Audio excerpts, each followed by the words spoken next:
Bismillahirrahmanirrahim. Assalamu alaikum. In today's video, we will explain second equation of motion, which is S is equal to VIT plus half AT square. इससे पहले मैं first equation of motion already discuss कर चुकी हूँ, explain कर चुकी हूँ in my previous video.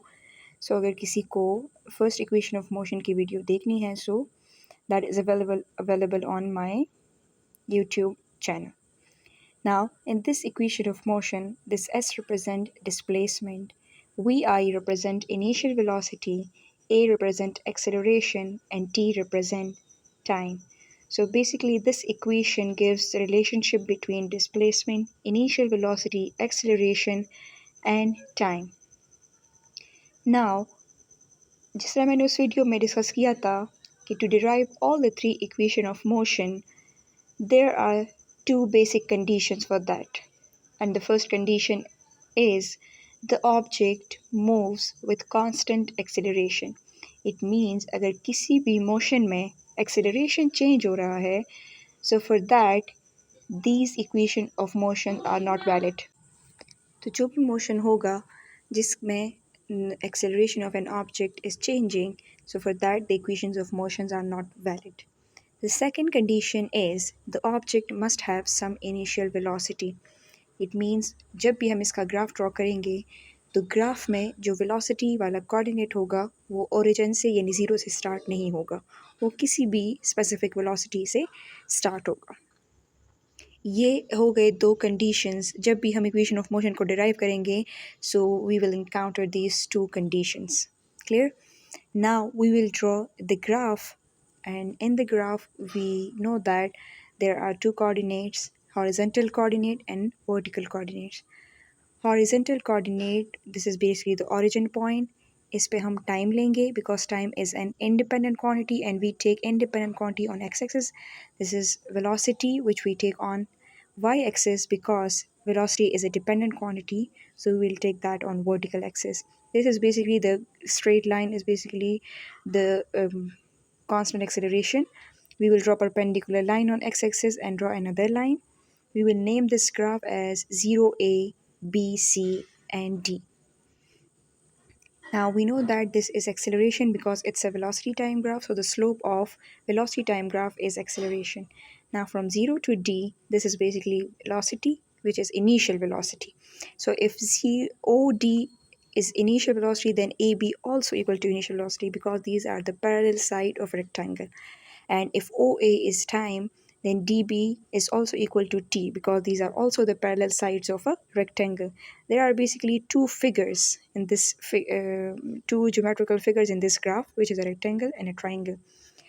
As we know that OD is equal to AB and both are equal to initial velocity, and OA is equal to DB and both are equal to time. As the object starts motion from point D and ends up at point C, so C से लेकर A तक ये हमारे पास है final velocity. So AC is equal to VF. Now already हमें पता है that displacement or distance covered is equal to area under speed time graph. So हमारे पास इस ग्राफ का जितना भी एरिया होगा वो इक्वल होगा डिस्टेंस और डिस्प्लेसमेंट की. लाइक इस ग्राफ में का जितना भी एरिया होगा वो इक्वल होगा distance covered by that object. अब अगर distance covered by that object is equal to area under speed time graph है, सो इस ग्राफ में there are two geometric figures, एक है रेक्टेंगल दूसरा है ट्राइंगल. सो इट मीन्स ये जो एरिया होगा ये हम रेक्टेंगल का एरिया भी लेंगे प्लस ट्राइंगल का एरिया भी लेंगे. सो हम लेंगे S is equal to and हमें चले पहले हम फार्मूला लिख लेते हैं कि एरिया ऑफ ट्राइंगल के लिए फार्मूला क्या है. तो वो आप लोग लोअर क्लासेस में पढ़ चुके होंगे that the area of triangle is equal to 1/2 times of length multiply by width. और हमें ये भी पता है that the area formula for rectangle is length into width. अब यही सेम फार्मूलाज हम यूज़ करेंगे डिस्टेंस मालूम करने के लिए. क्लियर। सो हमें पता है S is equal to area under speed time graph, और स्पीड टाइम ग्राफ में दो फिगर्स हैं, triangle and rectangle. So let's suppose मैं इस इक्वेशन को नाम देती हूँ इक्वेशन 1। सो हम लिख सकते हैं S is equal to area of triangle plus area of rectangle. अब हमें पता है ट्राइंगल क्या है, ट्राइंगल है DBC, तो हम लिख सकते हैं area of triangle DBC plus area of rectangle, so rectangle हमें पता है which is OABD, area of rectangle OABD। Now अब अच्छा, अब वो सेम फिगर मैंने अपने लिए दूसरे पेज पे ड्रॉ कर लिया, जो कि ऑलरेडी हम डिस्कस कर चुके हैं, and those are all the given points clear, जो कि हमें पता है। अब वही सेम फार्मूला हमने लिख लेंगे, that S is equal to, S is basically that distance और displacement covered, is equal to area of triangle DBC plus area of rectangle OABD। अब हम उनके फार्मूलाज यहाँ पे पुट करेंगे, जो कि है half of length into width, and area of rectangle है लेंथ इंटू विड्थ, तो हमने वो पुट कर लिया, प्लस लेंथ इंटू विड्थ। अब हम ये लेंथ और विड्थ इस फिगर में जिस चीज़ के इक्वल है वो हम पुट कर लेंगे। सो यहाँ पे हम लिख लेंगे DB multiply by BC and plus OA, या आप लोग DB भी ले सकते हैं, OA मल्टीप्लाई बाई AB, या AB की जगह आप लोग ODB ले सकते हैं, विच आर इक्वल। अब हम इनकी वैल्यूज पुट करेंगे, जिनकी वैल्यू हमें पता है उनकी हम पुट कर लेंगे, जिनकी नहीं पता उसको हम एज इट इज़ लिख लेंगे। DB की वैल्यू हमें ऊपर पता है, that is basically T। BC की वैल्यू हमें नहीं पता, जो कि बाद में हम स्लोप से डिराइव कर लेंगे, जो कि हमने फर्स्ट इक्वेशन ऑफ मोशन के लिए भी किया था। OA हमें पता है that is equal to time, and EB is equal to VI which is initial velocity. अच्छा, इस इक्वेशन को हम एज इट इज़ लिख लेते हैं, ये मल्टीप्लाई हो जाएगा, VIT बन जाएगा।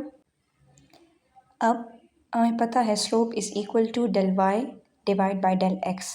अब हम ट्राइंगल को देख लेंगे, ट्राइंगल में डेल वाई इज़ BC और डेल एक्स इज़ BD, तो ऑलरेडी हमें पता है that is BC divide by DB, और BD भी आप लोग लिख सकते हैं। ऐसा हमें पता है कि ऊपर BC एज इट इज़ आ जाएगा, बिकॉज उसकी वैल्यू हमें पता नहीं है, और DB आप लोगों के पास, yes that is basically equal to T। हमें पता है slope of speed time graph is equal to acceleration, तो हमने स्लोप की जगह क्या लिख लिया, A विद द वेक्टर। अब हम इस BC की वैल्यू इक्वेशन A में पुट कर लेंगे, तो बन जाएगा हाफ ऑफ T, BC की जगह लिख लेंगे AT प्लस VIT अपनी जगह पे आ जाएगा। इसको आप लोग ऐसे भी लिख सकते हैं, हाफ ऑफ AT स्क्वायर, क्योंकि दोनों T पे पावर 1 है, जब भी मल्टीप्लिकेशन होती है तो आप लोग के पास पावर ऐड होते हैं सेम कोएफिशिएंट के, तो हमारे पास इक्वेशन आ गई half AT square plus VIT। आप उसको ऐसे भी लिख सकते हैं, S is equal to VIT plus half AT square. ये रही हमारे पास सेकेंड इक्वेशन ऑफ मोशन की डेरिवेशन। अब इसको हम थोड़ा सा समराइज़ करते हैं, वही सेम प्रोसीजर हम यूज़ करते हैं। पहले हम टू कंडीशंस को स्टडी करते हैं, that what are the two condition, जो कि हमने पढ़ ली, that the object moves with uniform acceleration और विद कांस्टेंट एक्सेलरेशन, और the object must have some initial velocity. फिर हमने ग्राफ ड्रॉ किया, गिवन डेटास लिख लिए, हमने हेल्प ली area of triangle and area of rectangle से, क्योंकि हमें पता है कि area under speed time graph is equal to distance और डिस्प्लेसमेंट ट्रैवल, क्योंकि यहाँ पे हमें यही चाहिए सेकंड इक्वेशन ऑफ मोशन में, तो हमने कर लिया ये। And this is all for today, hope you like the video, and I hope आप लोग को समझ आ गई होगी। सो नेक्स्ट वीडियो तक अल्लाह हाफिज़।